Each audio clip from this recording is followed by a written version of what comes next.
Assalamualaikum warahmatullahi wabarakatuh.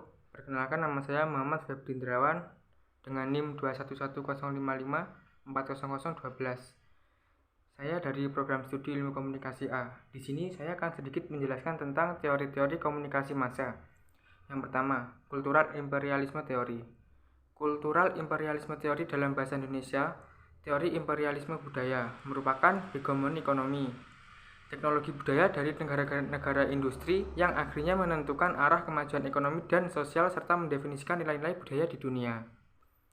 Teori yang dikemukakan oleh Herb Schiller ini menyatakan bahwa negara-negara barat mendominasi media di dunia yang kembali memiliki efek powerful pada budaya dunia ketiga, dengan cara memaksa mereka dengan pandangan-pandangan barat dan akhirnya menghancurkan budaya asli mereka.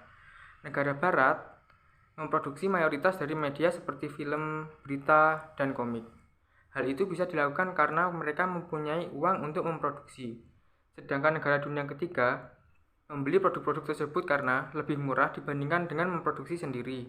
Oleh karena itu, negara dunia ketiga menonton media yang berisi cara hidup, kepercayaan, dan pemikiran barat. Lalu, budaya negara dunia ketiga mulai melakukan hal yang sama dengan barat dan akhirnya merusak budaya mereka sendiri.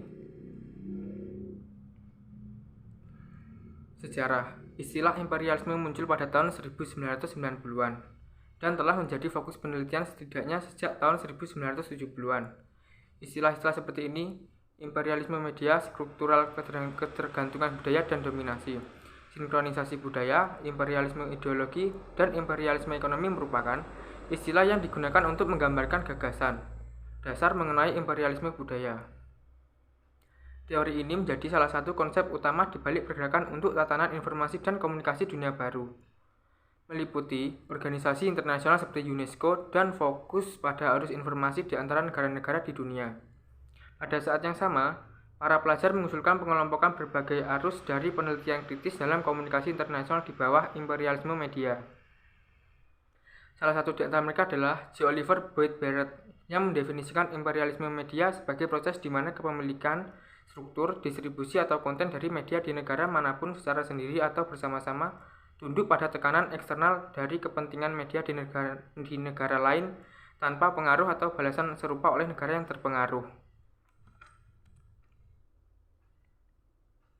Asumsi dari imperialisme budaya adalah media memainkan peran utama dalam menciptakan budaya. Asumsi lain menyatakan bahwa teori ini menggunakan pendekatan terpusat untuk pengembangan dan distribusi produk media. Hal ini berarti semua produk media berasal dari negara-negara sentral yang mempunyai motif untuk mendominasi media di negara-negara periferi.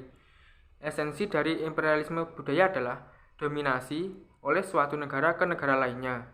Dominasi tersebut bisa secara langsung ataupun tidak langsung dan didasarkan oleh campuran kontrol politik dan ekonomi. Perkembangan imperialisme budaya di Indonesia. Hegemoni budaya hadir dari proses imperialisme budaya yang terjadi karena adanya globalisasi. Gejala imperialisme budaya di Indonesia menurut Ismail dapat dilihat dari kurun waktu rezim berkuasa dan politik kebudayaannya. Pada era rezim Orde Lama, imperialisme budaya tumbuh namun tidak masif akibat politik kebudayaan pintu tertutup bagi budaya barat yang ditetapkan oleh Soekarno. Sedangkan era Orde Baru di bawah kepemimpinan Soeharto, imperialisme budaya lebih terbuka dan masif kecuali liberalisasi politik barat. Yang kedua, media equation theory. Teori persamaan media atau dikenal dengan teori media equation adalah salah satu teori komunikasi yang menyatakan bahwa orang cenderung untuk memperlakukan komputer dan media komunikasi lainnya seperti halnya manusia atau tempat yang nyata. Efek dari fenomena ini terhadap manusia yang mengalami hal ini adalah mereka akan berperilaku dan memberikan tanggapan atau respon dengan cara yang tidak terduga atau bahkan tidak disadari sama sekali. Sejarah. Teori persamaan media dikembangkan pertama kali pada media tahun 1990-an oleh Byron Rivers dan Clifford Nash.